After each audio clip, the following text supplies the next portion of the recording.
Hi beautiful people, I hope कि आप से बहुत अच्छे हैं, बहुत खुश हैं और हमारे यूट्यूब चैनल पर आपका स्वागत है। आज की वीडियो में मैं बात करने वाला हूँ फ्रांस के स्पाउस वीज़ा के बारे में, बिकॉज़ हमारे पास बहुत सारी इंक्वायरीज़ आती हैं, सर हमें फ्रांस में अपने स्पाउस को बुलाना है। एंड बहुत सारे हमारे क्लाइंट्स हैं पाकिस्तान से, बांग्लादेश, नेपाल, भूटान, श्रीलंका, नेपाल, यूके, तो बहुत सारे लोग हैं जो फ्रांस का स्पाउस वीज़ा अप्लाई करना चाहते हैं बट उनको इन्फॉर्मेशन नहीं होती। तो मैं आप सभी को बताना चाहता हूँ कि फ़्रांस बहुत अच्छी कंट्री है एंड वो अलाउ करती है अपने स्पाउस को बुलाने के लिए। और अगर आज आप ये वीडियो देख रहे हो तो आपको दिख गया होगा मेरे पीछे आईफिल टावर। मैं पेरिस में हूँ, मैं यूरोप में ही रहता हूँ एंड बहुत सारी कंट्रीज़ में ट्रैवल करता हूँ। तो ये वीडियो मैं शूट कर रहा हूँ फ्रांस के अंदर एंड आईफिल टावर मेरे पीछे आपको दिखाई दे रहा है। तो आईफिल टावर सिर्फ बताने के लिए कि भाई चलो ठीक है, आपको थोड़ा ट्रस्ट बिल्ड होने के लिए, बिकॉज़ हम बहुत सारे लोगों को बताते हैं कि हम बहुत सारे वीज़ा दिलाते हैं। तो फ्रांस के स्पाउस वीज़ा भी हमने बहुत सारे क्लाइंट्स को दिलाए हैं, इसलिए हमें बहुत नॉलेज होती है एंड जिसकी वजह से हम लोगों की हेल्प करते हैं। तो आज मैं आपको पूरा प्रोसेस बताने वाला हूँ। सबसे अच्छी बात है कि फ़्रांस सबको बोलता है कि भाई आप अपने स्पाउस को बुला सकते हो फ्रांस के अंदर।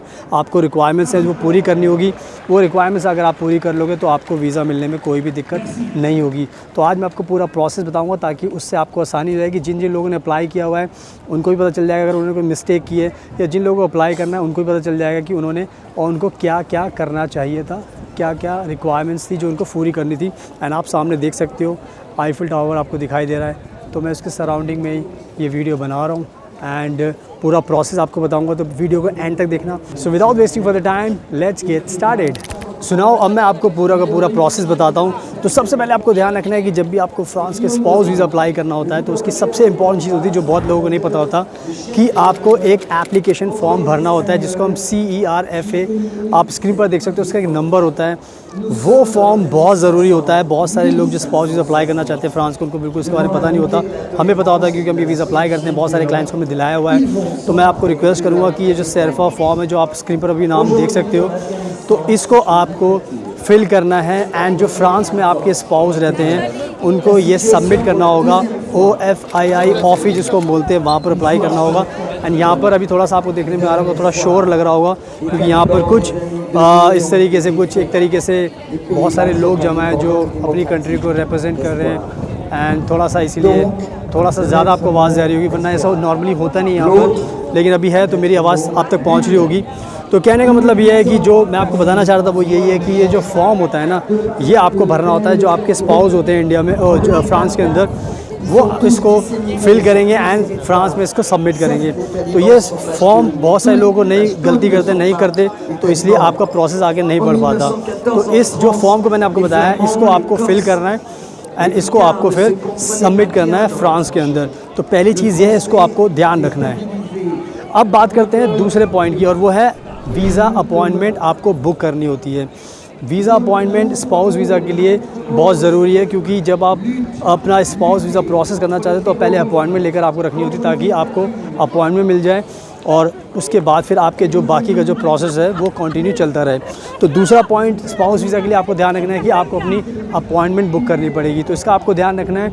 एंड साथ में अपॉइंटमेंट जब बुक हो जाती है तो उसके बाद आप जब बाकी का जो डॉक्यूमेंट्स का प्रोसेस है उसको आप फॉलो कर सकते हो, क्योंकि उसको प्रिपेयर करना बहुत ज़रूरी है एंड काफ़ी टाइम आपको मिल जाता है उन चीज़ों को प्रिपेयर करने के लिए।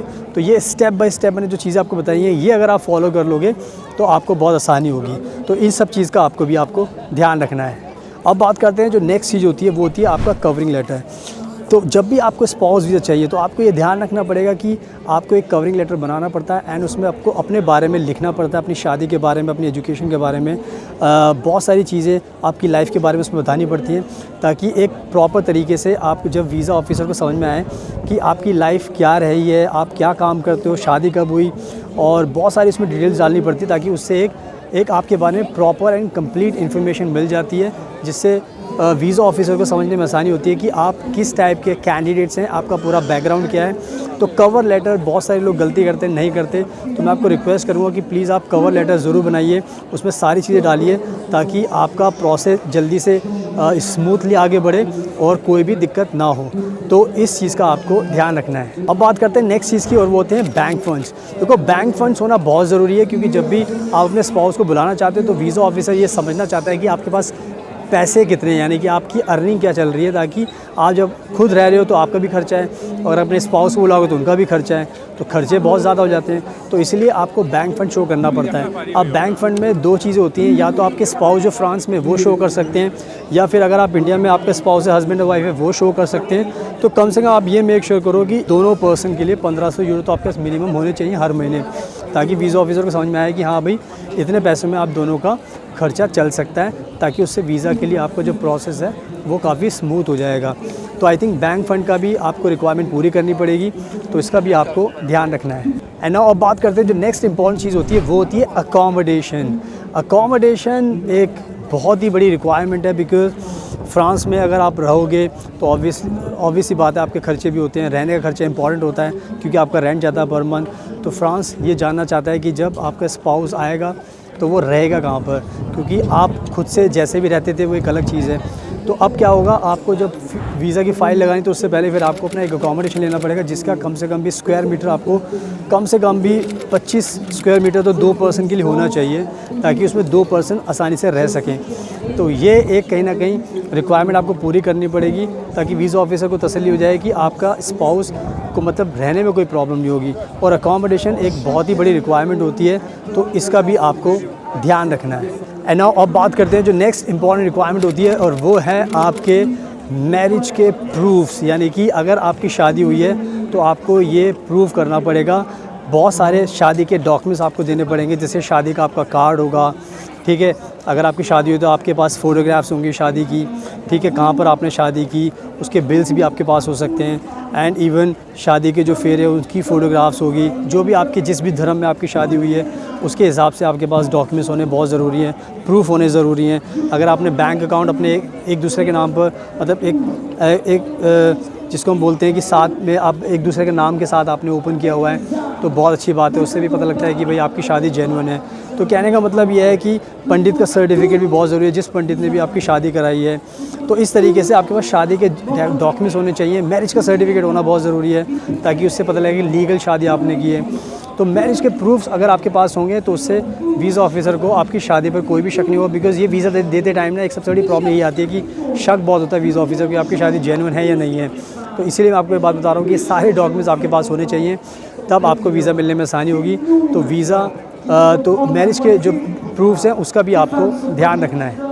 एंड नाउ फाइनली अब आपको क्या करना है, अब आपको अपनी जो फ़ाइल है वो सबमिट करनी है फ्रांस एम्बेसी है भारत के अंदर, वहाँ पर, और आपकी जिसकी भी जो भी कंट्री है उसमें वहाँ पर आपको करना पड़ेगा। तो ये था पूरा का पूरा प्रोसेस। एंड जैसे मैंने आपको सबको समझा दिया, तो आप खुद से अप्लाई कर सकते हो। बट इन केस कोई दिक्कत है, कोई कन्फ्यूजन है, तो आप हमें भी कॉन्टैक्ट कर सकते हो, बिकॉज़ मैंने हमेशा बताया कि हम भी बहुत एक्सपर्ट हैं। हमने बहुत सारे क्लाइंट्स को फ्रांस के स्पाउस भी दिलाया है।